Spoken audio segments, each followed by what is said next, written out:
Hi, Recaps Lock here.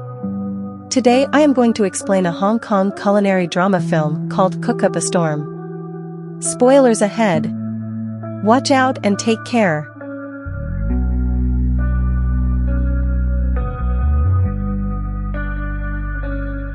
The movie centers around a famous local restaurant named The Seven, in Spring Avenue, Hong Kong. The talented chef of the restaurant, Sky Ko, specializes in Southern-style cuisine.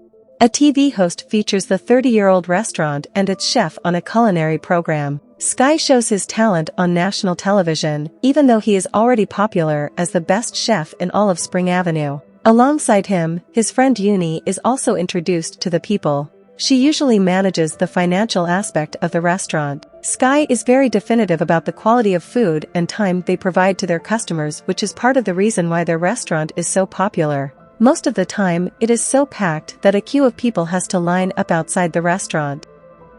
That day, a rude customer barges in after breaking the queue. Sky refuses to serve him even though the customer boasts about the power and money he possesses. Before leaving, the man laughs at their small restaurant and discloses that his boss has invited a world-class chef to open a 3-star restaurant opposite theirs. The thought scares Uni, but she dismisses it as a bluff. Meanwhile, in France, the crowned king and queen are welcoming their newborn son. They hold a massive ball to celebrate the birth and invite a world-class chef to cook for the guests. We are introduced to the said chef, Paul. He is a Michelin-starred Korean chef trained in France. Paul has a special way of cooking that doesn't see boundaries in one particular style. He loves to mix cuisines from different countries, and hence create innovative dishes. For the chef special, he presents the queen with a dessert that looks like a red egg but is filled with mango puree and coconut. The dish is inspired by the tradition that symbolizes red eggs as a blessing to the newborn. The delicious dish and the meaning behind it touch the royals' hearts, and they applaud Paul's brilliant work. After the successful ball, he and his assistant Mayo return to the restaurant that they currently work in. The owner and their co-workers welcome them with cheers, congratulating them on their success. The owner also announces that they have promoted Paul to the executive chef of the whole Art Nouveau franchise. The step is a huge one for him, however, to everyone's surprise, he declines the offer. Paul wants to return to Asia and pursue a bigger and higher ambition. He and Mayo have been invited by a Chinese businessman who wants to open a 3-star restaurant. The staff supports their decision and wishes them farewell. Back in Spring Avenue, one of Sky's regular customers informs him that the rumor about a new restaurant being established is true. The news is bittersweet for Sky because he wants his small colony to develop. But a new restaurant would mean fewer customers and more competition. When Sky was 10 years old, his father used to hit him and insult him for having no talent as a cook. One day, he abandoned Sky and chose to pursue his culinary career over being a father with the excuse that Sky couldn't even make a decent bowl of noodles. Imagine your dad leaving because of noodle. Ever since, Uncle Seven, the master and owner of the 7 restaurants, has taken care of him. He also taught Sky everything that he needed to know about food, unlike his father. Currently, Sky hasn't met his father in over 20 years and has no plan to reconcile with him. The following morning, Paul arrives in Hong Kong and goes to the market in search of a big grouper fish. The seller only has one of such and decides to sell it to Sky, knowing that he will cook it better. Paul argues, insisting that a shopkeeper shouldn't be biased. They get into a small argument before the seller cuts the fish in half for both of them. A few weeks later is the opening ceremony of the 3-star restaurant named Stellar, that is right in front of the 7 restaurant. The chairman and manager of the Lee Management Group arrive as the first guests of the restaurant and are welcomed by Paul and Mayo.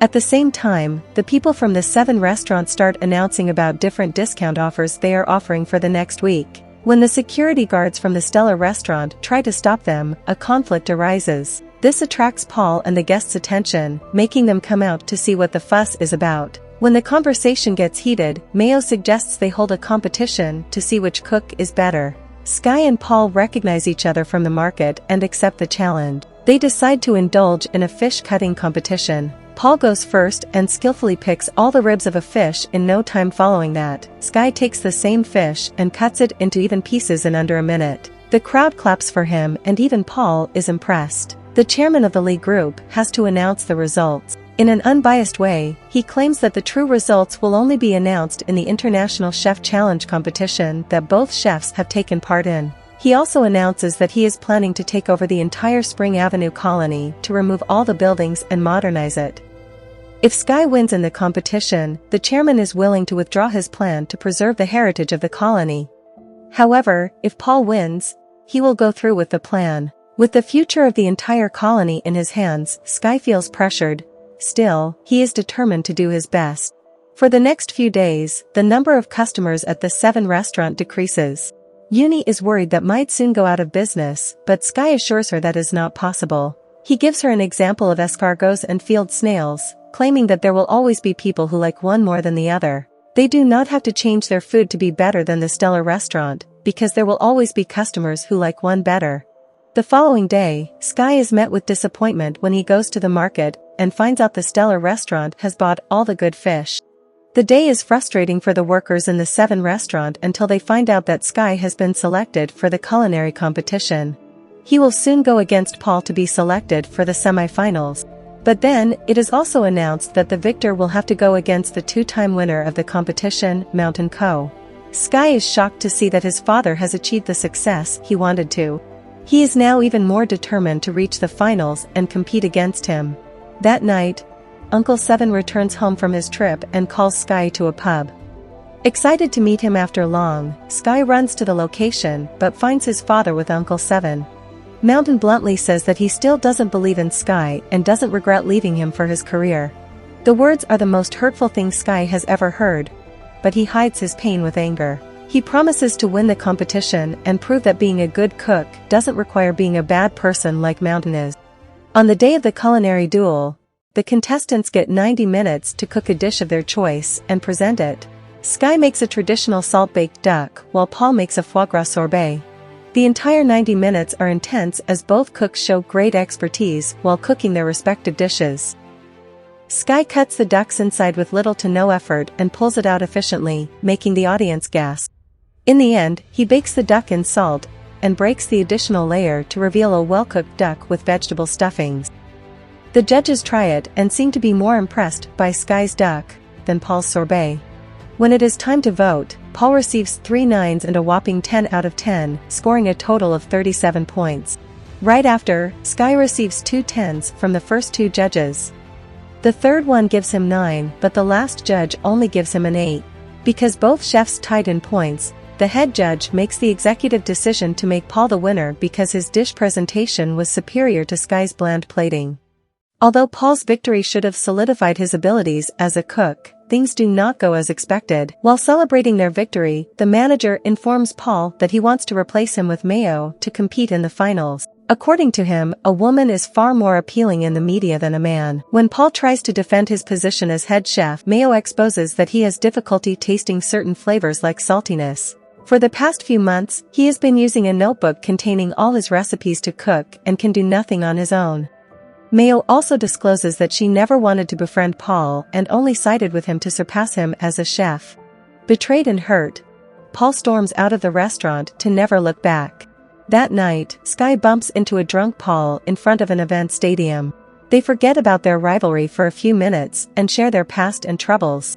Paul reveals that his father was a great chef and his dying wish was for Paul to be like him. Sky also tells him about his and Mountain's relationship. After the conversation, they find mutual respect for each other. They also throw bottles of alcohol at Mountain's picture on a billboard while cursing at him in Korean. Paul doesn't want to give up on the competition yet. Since he cannot take part as a representative of the stellar restaurant, he decides to participate as an individual chef after debunking the rule book. He even asks Sky to join him for the semi-finals. At the same time, the manager of Stellar is at the 7 restaurant urging Uncle Seven to sign away his restaurant to the Lee Group. Right then, Paul and Sky appear and announce their partnership. Paul also reminds the manager that as the winner of the competition, he is eligible to compete at the championship. For the next few weeks, Sky and Paul work and train together. They try each other's style of cooking and reach a common ground of modernization of traditional cuisine. The semi-final of the culinary competition takes place at the Studio City Casino in Macau. The one to win the round will have to face the current god of cookery, Mountain Co. The competition starts and Sky and Paul use both their culinary strengths to compete against 4 other great chefs from different parts of the world. Somehow, the Lee group has also made Mayo take part in the competition. She cooks extra carefully to prove that she is better than Paul. She makes an oyster dish with frozen foam that the judges compliment initially, but on being served, they seem to find it mediocre. Meanwhile, Paul and Sky create a deconstructed mapo tofu. Sky's sense of taste helps determine the flavor of the ingredients, while Paul's understanding of the culinary artistry helps with the techniques and processes used. Together, they create a traditional dish with a modern design. The judges compliment the dish in detail, thoroughly impressed by it. In the end, they win the competition and reach the finale. As everyone cheers, Paul looks at Mayo, who stands with her head low, ashamed that she betrayed him and couldn't prove herself.